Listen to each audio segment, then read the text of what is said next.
Hello বন্ধুরা, চলে আসলাম আজকে আপনাদের সাথে মজার একটা ভর্তা রেসিপি নিয়ে। আমাদের গাছের আম ঝড়ের কারণে অনেকগুলো আম পড়ে গেছে, সেখান থেকে দুটি আম বড় বড় আমি নিয়ে নিলাম আজকে ভর্তা করার জন্য। ভর্তাটা আমি করছি না, ভর্তাটা করছে আমার একমাত্র বড় মেয়ে।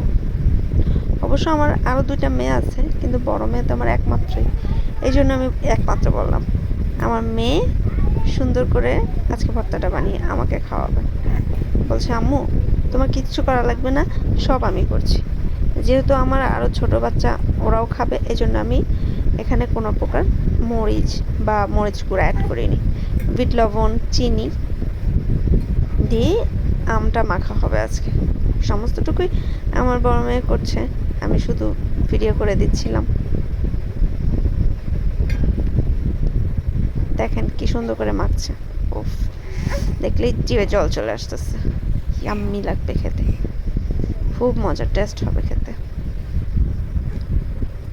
হচ্ছে না কেন? এই তো হয়ে গেছে। এখন আমার মেয়ে আমাদের সার্ভ করে দিবে। দেখেন ছোট ছোট বাটিতে সার্ভ করে দিচ্ছে।